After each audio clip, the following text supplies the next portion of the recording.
Hello everyone, welcome to the dark room. मैं बुशरा खान और उम्मीद है कि आप सब मज़े में और खैरियत से होंगे। द डार्क रूम का मकसद है आपसे वो तमाम इन्फॉर्मेशन शेयर करना जो कि थोड़ी सी डार्क है, लेकिन हमारा मकसद डराना नहीं है बल्कि आपके साथ आपको अवेयर करना है उन तमाम इन्फॉर्मेशन के हवाले से। जब बात करते हैं रूहानी इल्म की, काला जादू की, अमलियात की, सुपरनैचुरल एक्टिविटीज़ की, पैरानॉर्मल एक्टिविटीज़ की और तमाम जिन्नात, साए, ये सब क्या है इनके हवाले से, तो आज हमारा कुछ टॉपिक बहुत मज़ेदार है और इन्फॉर्मेटिव भी है। आज हम बात करने वाले हैं रूहानी इल्म के हवाले से। ये रूहानियत क्या होती है, रूहानी इल्म क्या है, नूरी इल्म क्या है, काला जादू क्या है, काला इल्म क्या है और क्या काले जादू का तौर किया जा सकता है रूहानी इल्म के ज़रिए, ये सब जानेंगे। हमारे साथ मौजूद है बहुत ही खास मेहमान प्रोफेसर डॉक्टर मिस्टर नासिर बिन अब्बास। इनसे जानते हैं। अस्सलाम वालेकुम। वालेकुम अस्सलाम। कैसे हैं सर आप? Hi. Welcome to the dark room. Sir, जब हम बात करते हैं रूहानियत की, रूहानी इल्म की, तो ये बताइए सबसे पहले तो मुझे फ़र्क जानना है, डिफरेंस क्या है काले जादू, काले इल्म और नूरी इल्म और रूहानियत के दरमियान? जब आप आयतुल कुर्सी पढ़ते हैं ना, वो ललियुल अज़ीम तक है, लेकिन कुछ लोग इसे आगे भी जी लाइक्राफिद्दीन आगे भी ले जाते हैं। उसमें नूर और ज़ुल्मात का जिक्र है। राइट। तो कायनात में कुरान मजीद में नूर और ज़ुल्मात का कसरत से जिक्र मिलता है और पहलू ब पहलू मिलता है। जहाँ नूर है वहाँ ज़ुल्मात है, जहाँ ज़ुल्मात है वहाँ नूर है। ज़ुल्मात अंधेरे होते हैं और नूर जो है ना वो अल्लाह को रिप्रेजेंट करता है, और जो ज़ुल्मात है वो जहालत और शैतानियत को रिप्रेजेंट करता है। तो जहाँ अल्लाह पाक ने अपनी रहमानियत और हक़ानियत का इजहार किया, वहाँ शैतान को ये इजाज़त दे दी कि तुम क़यामत तक इंसानों को भटका सकते हो। तो हर वो शय जो अल्लाह की रज़ा के ख़िलाफ़ होती है वो दरअसल शैतानियत। और उसे हम काला इल्म कह सकते हैं। आगे आता हूँ। अच्छा, लोग दुनिया में हसद भी करते हैं, बदनज़री भी होती है, और हसद और बदनज़री बहुत बुरी चीज़ें हैं। हज़रत अली करम अलवजह का कोट है कि इस कब्रिस्तान में कई लोग सिर्फ बदनज़री के हाथों दफन हैं। यानी बाज़ औक़ात किसी की नज़र आपको वहाँ पहुँचा देती है जो आपकी तकदीर में भी नहीं, हसद और बदनज़री। तो ऐसे ही जो नूरी इल्म है वो अल्लाह की नुमाइंदगी करता है, और जो काले इल्म है वो एंटी अल्लाह फोर्सेस की नुमाइंदगी। जो आप शैतानियत कह लें, तागूती क़ुव्वतें कह लें, या कुछ भी कह लें, बट जो अल्लाह के यहाँ नहीं है, जिसमें अल्लाह की रज़ा नहीं है, हर वो शय जो इंसानी ख्वाहिश, इंसानी नफ्स से नमूदार होती है कि ऐसा हो जाए, ऐसा हो जाए, उन ख्वाहिशात को पाने के लिए जब आप बाबों के पास जाते हैं जिसमें से 90% जैली होते हैं, गलत रास्ते इख्तियार, वो फिर आपको उल्टी सीधी तोहमात परस्ती। अगर आप सिर्फ लोगों की ख्वाहिशात और इन बाबों के करीब बैठ के स्टोरियाँ सुने तो इंसानी अकल दंग रह जाती है कि क्या इंसान किसी के हसद में, किसी की दुश्मनी में, किसी के बुरे चाहने में इतनी दूर जा सकता है। उससे मुआशरे में बुराइयां भी जन्म लेती हैं और फसाद भी जन्म लेता है। तो काला इल्म भी मौजूद है और नूरी इल्म भी मौजूद है। इनकी प्रैक्टिसेस कैसे होती हैं, कौन करता है, क्यों करता है, किसके कहने पे करता है, इज़ इट ए बिजनेस, ये एक अलग बहस है। मुझे ये बताएं, जब बात करते काले जादू, तो किसी इंसान पर अगर काला जादू हुआ हो तो वो कैसे, क्या वाइब्स होती है, क्या सिम्टम्स होते हैं, क्या फीलिंग्स होती हैं, कैसे मालूम होता है, सामने वाला कैसे देख सकता है, और उस इंसान को खुद कैसे मालूम होता है कि उस पर काला जादू? मैं ऐसे लोगों को जब मिला हूँ तो एक तो उनकी डिसीजन पावर ख़त्म, दूसरा वो अंदर से खौफ का शिकार, उनको हर चीज़ से डर लगना शुरू हुआ, तीसरा जो काफ़ी मैंने लोगों से इंटरव्यूज़ करके पूछा, वो एक शिकायत करते हैं कि जी मेरे कंधों पर बड़ा बोझ है। तो जब डॉक्टर के पास जाते हैं, डॉक्टर कहता है ये कौन सी सिम्टम्स हैं जी, ये तो कोई मेडिकल साइंस में हमने पढ़ी नहीं है। लेकिन वो बंदा कहता है यार उठने पे दिल नहीं चाहता, काम करने पे दिल नहीं चाहता, शोल्डर्स पे बड़ा बोझ है। वो फिर मैंने एक किसी नूरी के माहिर साहब थे, उनके पास बैठा था, वहाँ एक साहब आए, कहने लगे जी मैं जब से यहाँ आया हूँ मुझे बहुत ज़्यादा शिकायत थी, लेकिन आपके इन्वायरमेंट में आके बढ़ गई है। उन्होंने कहा मेरे सामने, कहा कि चल के मेरे पास आओ। हमने सोफे पे बैठा था, वो चल के उनके पास आया, बिल्कुल मेरा आंखों देखा हाल है। उन्होंने उसे ऐसे किया, लेकिन वो अपने इस पैराडाइम में काफ़ी ऊपर वाली स्टेज पे थे। तो वो शख्स कहने लगा, वापस चल के बैठ, कहते हैं कैसे फील कर रहे हो? कहने लगा जी अब तो बहुत लाइट फील कर रहा हूँ, बोझ ख़त्म हो गया। तो वो कहने लगे कि आपके कुछ चाहने वालों ने आपके साथ कुछ ऐसा किया हुआ है कि आप अंडर प्रेशर हैं। तो इसकी बहुत सारी सिम्टम्स होती हैं, जिसमें से कुछ मैंने बताया। तो ये बताएं, अब आपने ये जैसे वाक़या सुनाया और कोई ऐसा इंसिडेंट हमारे साथ शेयर कीजिए जिसने आपको हिला के रख दिया हो या ट्रिगर किया हो बहुत ज़्यादा। बहुत ज़्यादा, बल्कि मेरी पूरी ज़िंदगी बदल गई थी। ये 2001 की बात है। एक बहुत बड़े कॉलमिस्ट थे, वो आज भी बहुत बड़े मीडिया मैन हैं। मैं उनके साथ मिलकर टीवी का एक प्ले लिख रहा था। आई वाज को राइटर। तो मैं रोज़ाना उनके घर जाता था, हम स्क्रिप्ट स्क्रीन प्ले पे काम करते। एक दिन मैं गया तो कहने लगे, हमारे साथ रोज़ बहस होती थी। मैं कहता था कुल हो अल्लाहु अहद, अल्लाहु समाद का मत तर्जुमा भी पढ़ लें तो बात बन जाती है। तुम कहते थे नहीं सर, कुल हो अल्लाहु अहद की अपनी फ्रीक्वेंसी है, अल्लाहु समाद की अपनी फ्रीक्वेंसी है, सर ऐसे नहीं होता। तो हमारी बहस चलती रहती थी, स्क्रिप्ट लिखते हुए, बातचीत करते हुए। कहने लगे आज मेरे साथ एक ऐसा वाक़या पेश आया कि मेरा फ्रेम ऑफ रेफरेंस अलग हो गया। मैंने कहा सर क्या हुआ? कहते हैं मैंने आज कॉलम अखबार में मेरा आया था, उसमें मैंने लिखा था कि मेरी MRI रिपोर्ट आई है और साइंस, मेडिकल साइंस इतनी बेबस है कि मुझे मेरी रीढ़ की हड्डी के मोरे खिसक चुके हैं और मैं इतना मजबूर महज हूँ कि मैं वॉश बेसन पर झुक के मुंह नहीं धो सकता, ज़मीन पे गिरी हुई चीज़ नहीं उठा सकता, क्योंकि मेरी रीढ़ की हड्डी के मोरे खिसक चुके हैं। तो किसी अल्लाह के बंदे ने वो कॉलम मेरा अखबार में पढ़ा। उस वक्त मोबाइल नहीं थे, तो उसने मेरा लैंडलाइन नंबर लिया, तो उसकी कॉल आई थी। तो फिर सर क्या हुआ? कहते फिर ये हुआ कि तुम्हें पता ही है कि मैं ऐसे बाबों में बिलीव नहीं करता। तो मैंने उन्हें थोड़ा सा स्नब किया। तो उन्होंने कहा भाई एक दफ़ा मिलो तो सही, फिर देखो एक अल्लाह की साइंस भी है, मैं वो दिखाना चाहता हूँ। कहने लगे मैंने बादरे नखास्ता ना चाहते हुए आ जाए।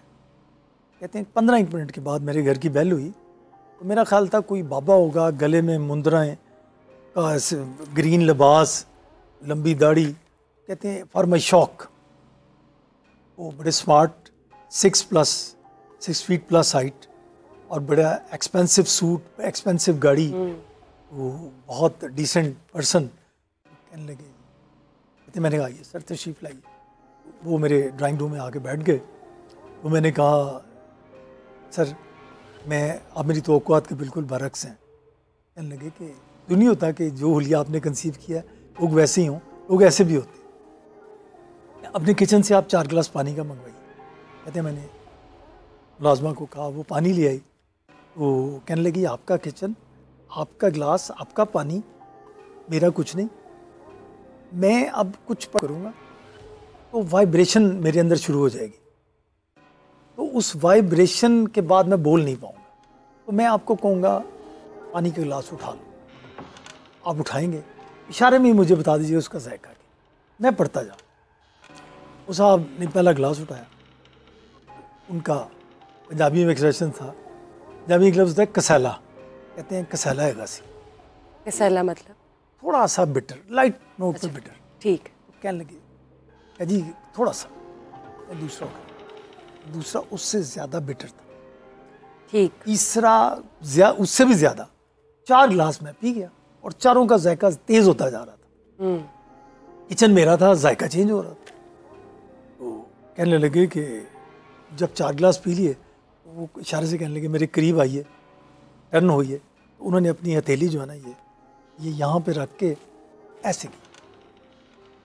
वो कहते हैं वाज़े तौर पे मुझे उन्होंने मुखातब करके कहा, कहते हैं नासिर, वाज़े तौर पे आवाज़ आई कड़क और मेरी रीढ़ की हड्डी का मोरा सीधा हो गया, कोई ऑपरेशन नहीं।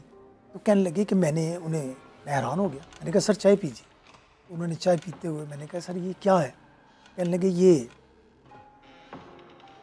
आपको समझ नहीं आएगा, इतना कह देता हूँ कि आप एक कॉलमिस्ट हैं, मीडिया पर्सन है, आपके कलाम में इतनी जान है कि लोग आपको चेस करते हैं, फॉलो करते हैं। तो ये जो अल्लाह पाक जो खालिक़े कायनात है, उसके कलाम में कितनी जान होगी। ये अल्लाह का कलाम है, नथिंग एल्स। कहते हैं वो चले गए। तो आज हम ड्रामा नहीं लिखेंगे, आज हम कोई काम नहीं। कहेंगे मैं थोड़ा सा डिस्टर्ब। मैं कि सर आप मुझे सिर्फ उनका नंबर दे दें। उन्होंने एक कागज़ पे नंबर लिखा हुआ था, मैंने वो उठाया, उनके सर अस्सलाम वालेकुम, खुदा हाफ़िज़। फिर उनसे जो मेरी मुलाकात हुई, हैरत दर है, इससे ज़्यादा मैं बता नहीं सकता। नहीं, बहुत बहुत शुक्रिया, आपने शेयर किया। वाकई दिल को हिला देने वाला वाक़ई है, और यानी कि रूहानी इल्म के ज़रिए आप बीमारियों का भी इलाज कर सकते हैं, और होता है, ये बिल्कुल मुमकिन है, बशर्ते कि आपके पास वो ट्रू शक्ति हो।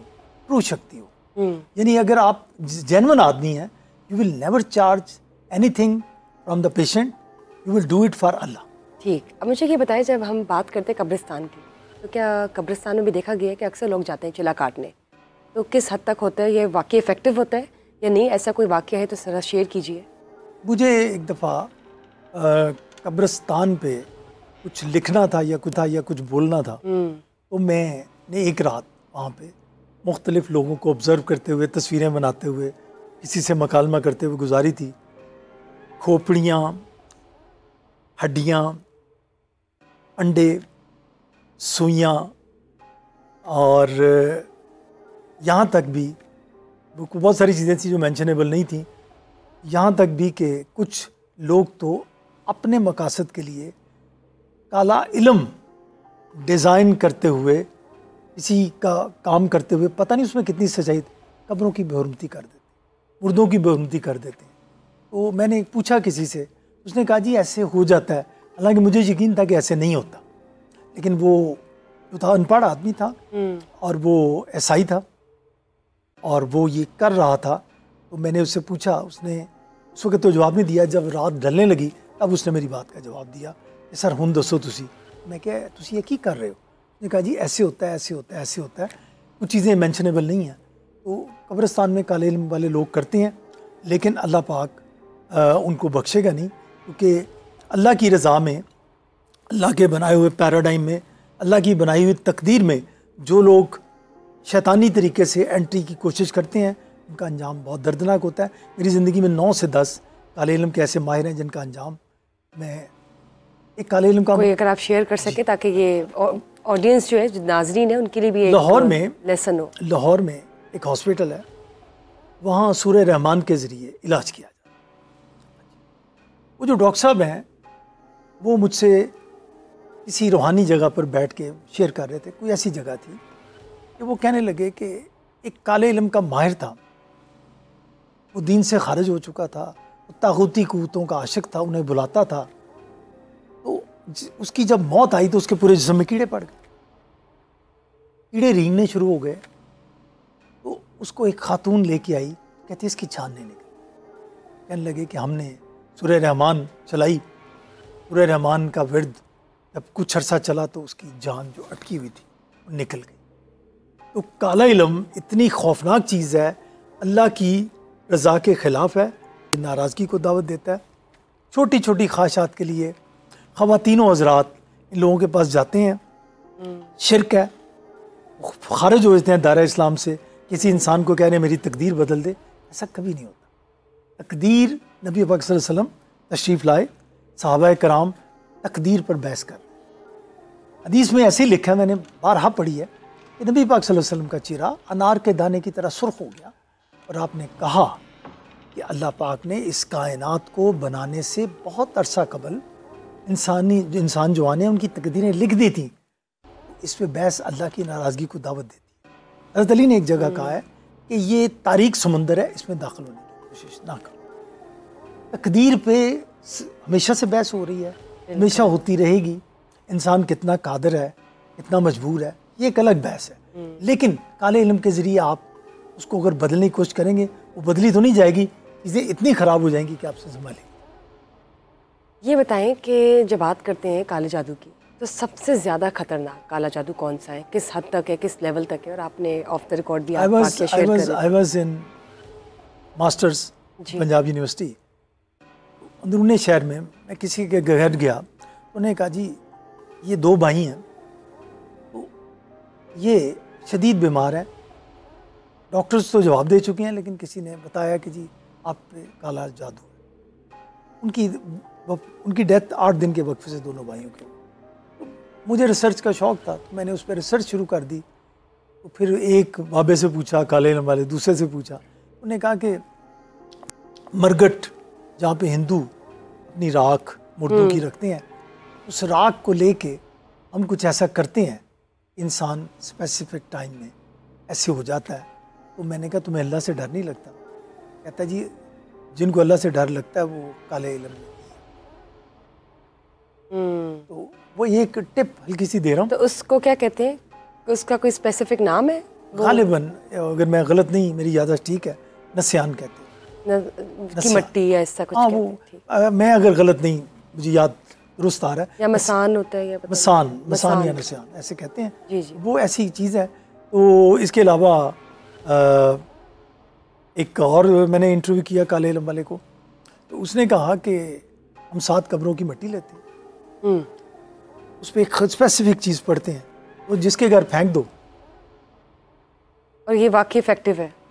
काले इल्म की मैं बात करती हूँ।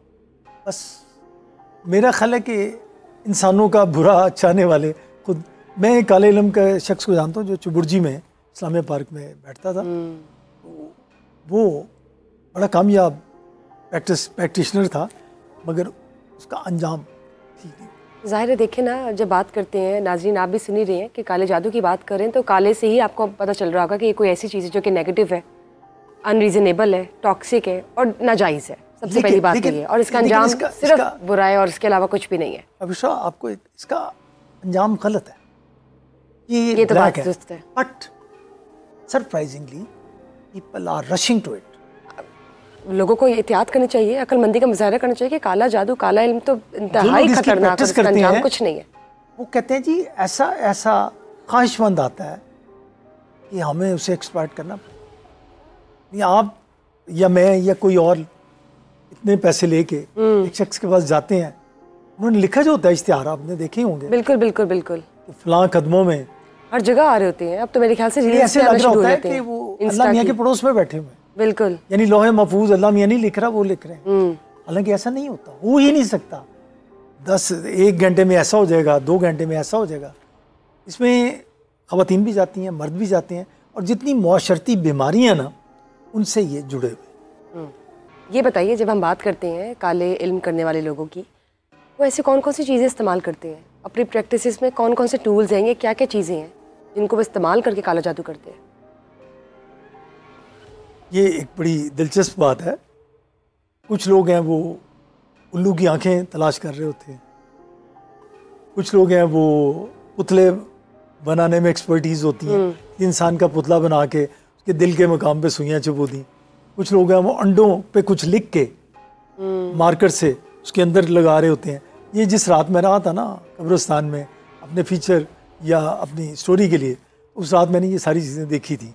वो इंडिया में तो एक बाज़ार भी है जहाँ पे ये सारी काले इल्म की चीज़ें मिलती।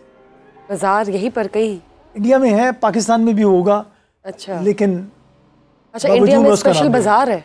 जी बिल्कुल बाज़ार है। और एक बाबा जी हैं जो कि इस वक्त 90 ईयर्स के हैं, उस बाज़ार में इंडिया के उन्होंने बाकायदा शॉपिंग की हुई है, और वहाँ से वो बताते हैं ये चीज़ भी उठाते हैं लोग, ये चीज़ भी उठाते हैं। उल्लू के आँखों का मैंने एक जिक्र किया है, वहाँ बड़ी चीज़ें हैं। वो काली बिल्ली मिल जाए तो वहाँ पे लीगल प्रैक्टिसेस है? जी, मतलब ये लीगल प्रैक्टिसेस है जो प्रॉपर बाज़ार खुला? नहीं भी नहीं, बाज़ार में बिकता है लेकिन रोकता कोई। ये बताएं, जब हम बात करते हैं रूहानी इल्म की, अब देखें काला जादू अगर किसी पे हुआ है या किसी ने कर दिया है तो उसका तौर क्या है? रूहानियत के ज़रिए, रूहानी नूरी इल्म के ज़रिए आप काले जादू का तौर कैसे करते हैं? देखिए जी, मैंने तो ज़िंदगी में जो रूहानी बाबे देखे हैं, वो जो चार्ज नहीं करते वो बहुत मौसर और इफ़ेक्टिव है। जो चार्ज नहीं करते वो कहते हैं अल्लाह पाक करम कर हो जाता है। यानी अगर किसी पे काले जादू का असर हो तो बाज़ औक़ात बेटी आयतुल कुर्सी पढ़ लेना, बेटी या यूं या कयूम बरहमते का सगीसों को पढ़ लेना, बेटे आप या जबारों का विर्द कर लें, इस पर सबसे इफेक्टिव आयतुल कुर्सी। और भी लोग बड़ी बातें करते हैं।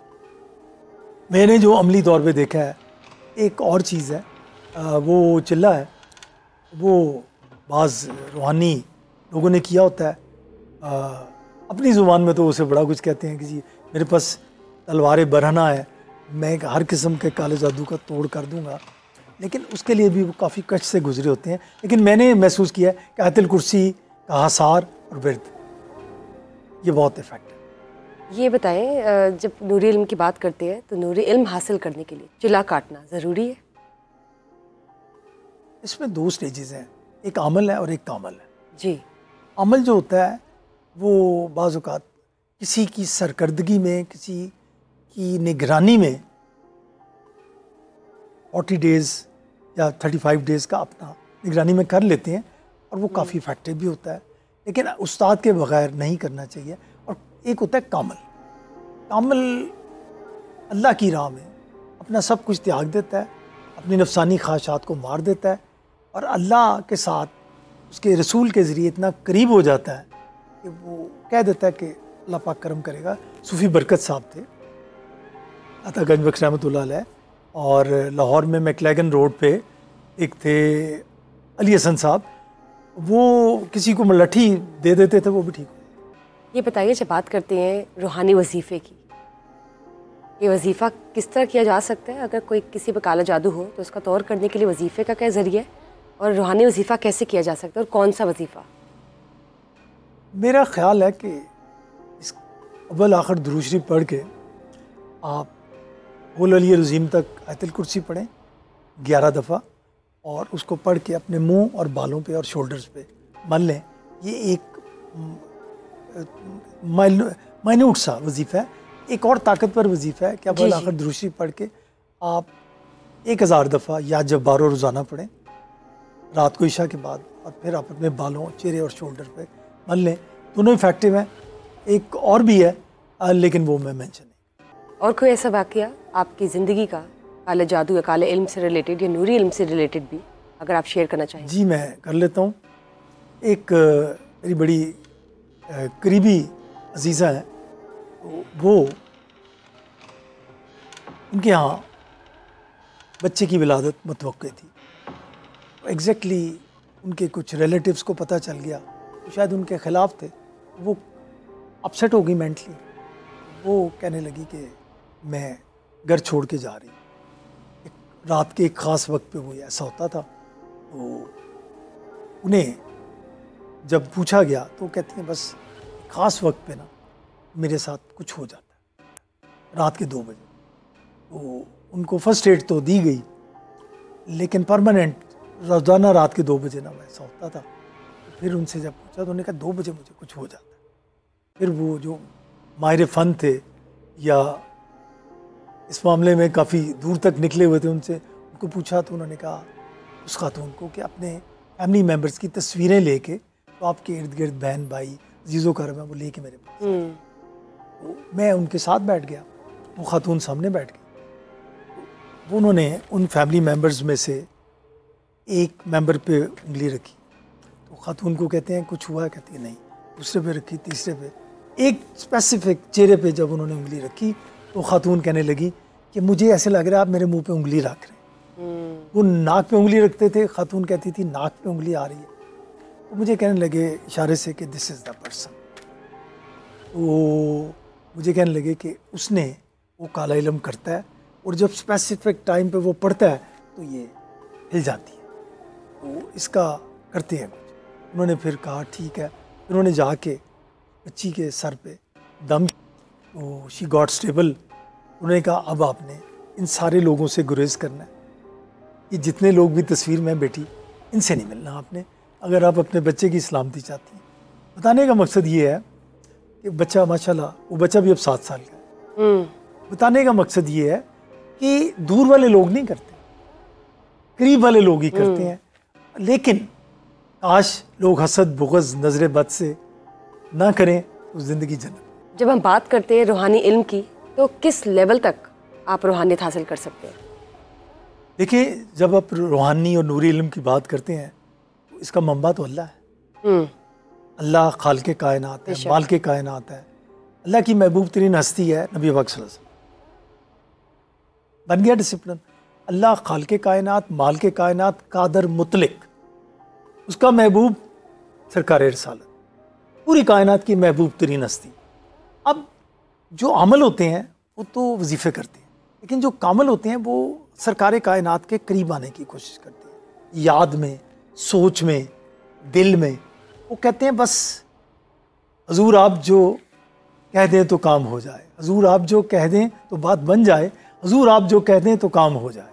वो इतने करीब होते हैं कि सरकार रिसालत की नज़र करम की वजह से वो ऐसी स्टेज पे होते हैं कि वो कहते हैं कि हो जाता। सूफ़ी बरकत साहब फैसलाबाद वाले थे, वो हमेशा एक दफ़ा हाथ उठाते थे, बात बन जाती। मेरे जो उस्ताद हैं वो सूफ़ी साहब के पास गए, सूफ़ी बरकत साहब के पास। सूफ़ी बरकत साहब ने पंजाबी में कहा, तुम इतनी बड़ी सिफारिश करवा दी है तुमने मुझे, इसी बड़ी यानी रूहानी बात कर रहा हूँ, ये दुनियावी बात नहीं। तो उन्होंने कहा जी मुझे आप मिलते ही नहीं हैं तो मैं क्या करता। उन्होंने कहा तुम क्या चाहते हो? उन्होंने कहा जी मैं ये चाहता हूँ। उन्होंने कहा ये तो बड़ा मुश्किल काम है, संभाल लोगे, इसे बर्दाश्त कर लोगे? उन्होंने कहा जी जिन्होंने इतनी बड़ी सिफारिश किया बर्दाश्त भी करवा देंगे। वो सूफ़ी साहब हमेशा एक दफ़ा हाथ उठाते थे। नमाज की इकामत हो चुकी थी, वो अजान के लिए अल्लाह अकबर कहने नमाज के लिए वो इमामत कर रहे थे, लेकिन रुक गए। वो साहब जो थे मेरे उस्ताद थे, उन्होंने सूफ़ी साहब ने कहा बर्दाश्त कर लोगे? उन्होंने कहा अल्लाह पाक। वो कहते हैं मेरे उस्ताद के सूफ़ी साहब हमेशा एक दफ़ा हाथ उठाते और बहुत पहुंची हुई हस्ती थे, अपने वक्त के कुतुब थे। लेकिन उस दिन सूफ़ी साहब ने 2 दफ़ा हाथ उठाए, कहने लगे उसको उनका नाम लेके, मैं उनका नाम नहीं ले रहा, ओके डन हो गया, मैं दुनिया च रमा ना रमा, ऐसा सिलसिला चल रहा है। वो मेरे उस्ताद जो हैं वो ख़ुद भी इस वक्त बहुत ज़ईफ़ है। नाज़रीन से एक बात मैं आपकी वसातत से कहना चाहता हूँ कि अपनी ख्वाहिशात को कंट्रोल करना सीखें, अल्लाह की रज़ा में राज़ी रहना सीखें। अल्लाह पाक ने जो तकदीर लिख दी है उससे फ़रार होना बंद कर दें, अपनी ख्वाहिशात को अपने कंट्रोल में रखें। और जब अल्लाह का रसूल इतने सादा ज़िंदगी गुजार सकता है तो आप जो उसके उम्मती आप क्यों नहीं गुजार सकते? खुदा के लिए अपने नफ्स को इतना बेलगाम ना छोड़ें कि एक दिन आप ठोकर खाएं, इस दुनिया से रुखसत हो जाएं और आगे आपको जो इम्तिहान देना पड़े वो आपके बस में ना हो। यही कहना है काले इल्म के चक्रों में ना पड़ें, अल्लाह की रज़ा में राज़ी रहें, बस यही मैसेज है। आपने बहुत ज़बरदस्त बात की है, बहुत बहुत शुक्रिया सर आपका फॉर बीइंग हियर। और नाज़रीन जिस तरह आपने आज सुना कि रूहानियत क्या होती है, काला जादू क्या होता है और काला जादू करने वाले लोगों का क्या अंजाम होता है, और ये एक नाजायज़ अमल है, इसको करना ही नहीं बल्कि इसके बारे में सोचना भी नहीं चाहिए। अपना ख्याल रखिए, देखते रहिए द डार्क रूम। फिर से मुलाकात होगी बुशरा खान के साथ, लेकिन आज के लिए अल्लाह हाफ़िज़।